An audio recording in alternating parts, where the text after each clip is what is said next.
దేవరకద్ర నియోజకవర్గ కేంద్రంలోని సబ్స్టేషన్ వద్ద దేవరకద్ర, చిన్న చింతకుంట, కౌకుంట్ల మండలాలకు చెందిన రైతులకు వ్యవసాయ అవసరాల నిమిత్తం 33 ట్రాన్స్ఫార్మర్లను పంపిణీ చేశారు. దేవరకద్ర ఎమ్మెల్యే జి. మధుసూదన్ రెడ్డి. తదనంతరం ఎమ్మెల్యే మధుసూదన్ రెడ్డి మాట్లాడుతూ కాంగ్రెస్ ప్రజాప్రభుత్వం ఏర్పడిన తర్వాత రైతుల సంక్షేమమే ధ్యేయంగా పనిచేస్తుందన్నారు. రైతుల ఇబ్బందులు గుర్తించి ఏబీ స్విచ్లను ఏర్పాటు చేసేందుకు ప్రభుత్వం నిర్ణయం తీసుకుందన్నారు. నియోజకవర్గంలో రైతులకు కరెంటు సమస్యలు, ట్రాన్స్ఫార్మర్లను కొరత లేకుండా ముందస్తుగా అధికారులతో చర్చించి నియోజకవర్గానికి 100 ట్రాన్స్ఫార్మర్లు మంజూరు చేయడం జరిగిందని, వోల్టేజీలో సమస్యలు తలెత్తకుండా కొత్తగా సబ్స్టేషన్లు ఏర్పాటు చేయడం జరిగిందన్నారు. ఈ కార్యక్రమంలో విద్యుత్ అధికారులు, రైతులు పాల్గొన్నారు.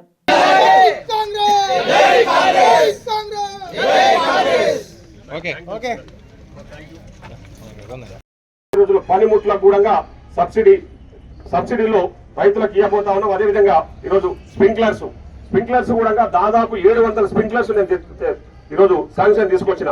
తొందరలో నా కార్యక్రమాన్ని కూడా పెట్టి స్ప్రింక్లర్స్ ఎవరైతే అప్లై చేసుకున్న వాళ్ళందరూ కూడా సబ్సిడీలో స్ప్రింక్లర్స్ కూడా ఇవ్వబోతా ఉన్నాం. మన నియోజకవర్గంలో నాకు ఇప్పటివరకు అధికారులు చెప్పిన సమాచారం 700 మంది స్ప్రింక్లర్స్ కోసం అప్లై చేసుకుంటే నేను ఆల్రెడీ 650 శాంక్షన్ చేయించుకున్నా. 600 స్థలాల ప్రకారం మనం పైకి వెళ్ళి అక్కడ సీఎండీ గారి దగ్గర, ముఖ్యమంత్రి గారి దగ్గర, అదేవిధంగా డిప్యూటీ సీఎం గారి దగ్గర మా నియోజకవర్గానికి ట్రాన్స్ఫార్మర్లు ఒకటే కాదు సబ్ స్టేషన్లు కూడా కొత్తగా కావాలని చెప్పేసి అడగడం జరిగింది. మీకు నిన్న నాకు మన ఎలక్ట్రిసిటీకి సంబంధించిన అధికారులు నాకు విషయాలు చెప్తే నేనే ఆశ్చర్యపోయినా. టీఆర్ఎస్ పార్టీ 10 సంవత్సరాల అధికారం ఉంది ఈ రాష్ట్రంలో. 10 సంవత్సరాల అధికారం నుండి మన నియోజకవర్గంలో 3 సబ్ స్టేషన్లు వచ్చినాయి. మొత్తము వాళ్ళు తీసుకొచ్చిన సబ్ స్టేషన్లు ఒకటి నిజాలాపూర్, ఒకటి ఎల్కిచెర్ల, ఇంకొకటి పెద్ద మున్గల్చేడు. పెద్ద మున్గల్చేడు కూడా ఇప్పుడు అయిపోయింది. అది కూడా వనపర్తి కాన్స్టిట్యూషన్. అంటే వాళ్ళ అధికారంలో ఉన్న రోజులు 10 సంవత్సరాల కాలంలో ఓన్లీ 3 సబ్ స్టేషన్లు మాత్రమే తీసుకొచ్చి రైతులను ఇబ్బంది పెట్టారు. ఆ 3 సబ్ స్టేషన్ల వల్ల కరెంట్ ఎంత ఇబ్బంది పడ్డామో, మన ఎంత లో వోల్టేజ్ వచ్చిందో మనకు తెలుసు. కానీ ఈరోజు మనం వచ్చిన ఈ సంవత్సర కాలంలో ఇప్పటికే 5 సబ్ స్టేషన్లు మనకు శాంక్షన్ అయినాయి.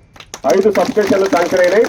ఇంకా 132 kV సబ్ స్టేషన్ ఏమో మూసాపేట దగ్గర తొందరలోనే పనులు ప్రారంభించుకోబోతా ఉన్నాం.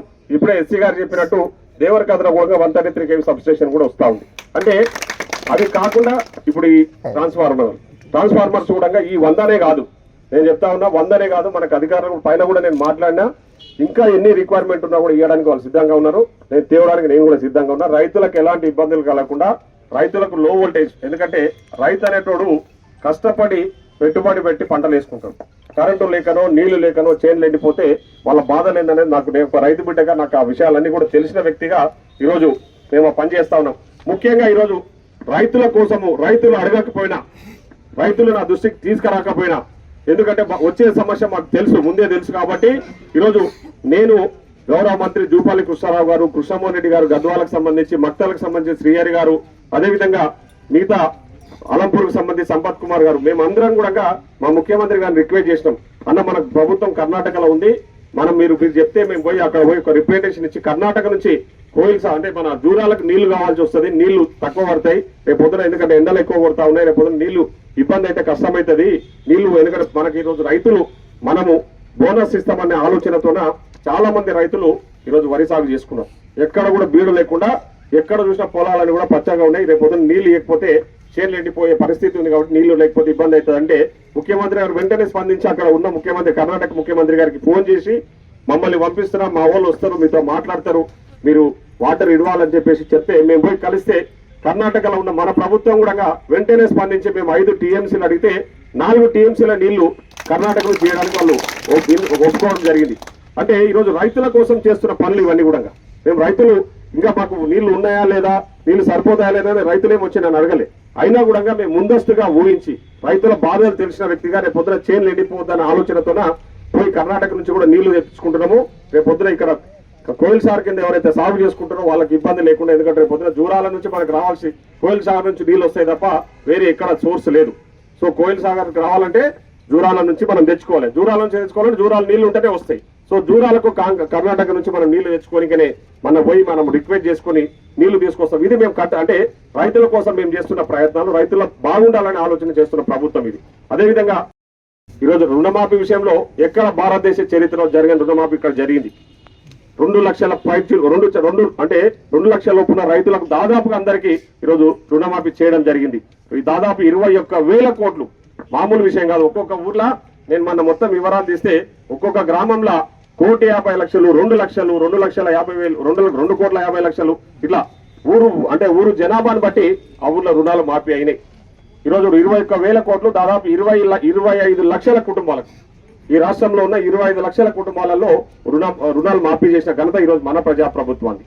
అదేవిధంగా రైతులకు పండించిన పంటకు గిట్టుబాటు ధరతో పాటు ప్రభుత్వానికి ఎవరైతే వడ్లు అమ్మినో వాళ్ళందరికీ కూడా బోనస్ చేయడం జరిగింది. ఇంకా అక్కడక్కడ కొందరికి బోనస్ పెండింగ్ ఉందని చెప్పేసి ఈ రోజే నాకు దృష్టికి వస్తే నేను ఇప్పుడే మా civil supplies minister Uttam Kumar Reddy గారితో మాట్లాడితే ఒక వారం రోజుల్లో మిగతా బోనస్ అమౌంట్ కూడా వేసేస్తాము, ఏమి ఇబ్బంది లేదని చెప్పడం జరిగింది.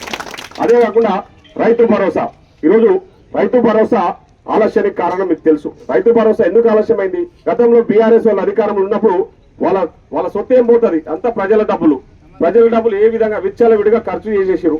ఈరోజు కొండలకు గుట్టలకి వెళ్ళి లేఅవుట్ అయిన భూములకు కూడా ఆ రోజు డబ్బులు వేసేసి రైతు బంధు వేసేసి దాదాపు 25,000 కోట్లు 25,000 కోట్లు అంటే మామూలు విషయమా?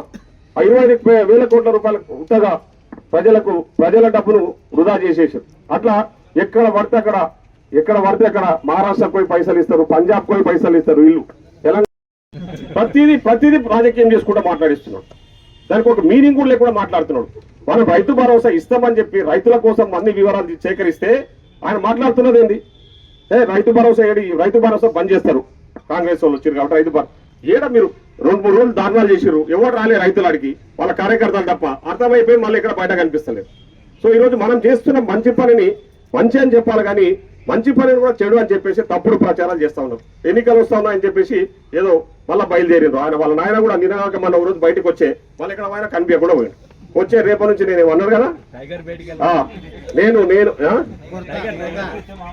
నేను కొడితే మామూలు కూడా ఆయన కొట్టినందుకు అందరు ఇక్కడ మామూలు మొత్తం మామూలు. ఆయన కొట్టినాక అందరు 10 ఏళ్ళు కొట్టింది చూసిరు. 10 ఏళ్ళు ఏ విధంగా కొట్టి దోపిడీ చేసుకున్నామో ప్రజలకు బాగా తెలిసిన తెలంగాణ ప్రజలు ఏమో అమాయకులు గారు 10 ఏళ్ళు నిన్ను నీ మాయమాటలు నమ్మి చూసిరు. మేము ఈరోజు అభివృద్ధి కోసం పనిచేస్తున్నాం, 24 గంటలు పనిచేస్తా ఉన్నాం.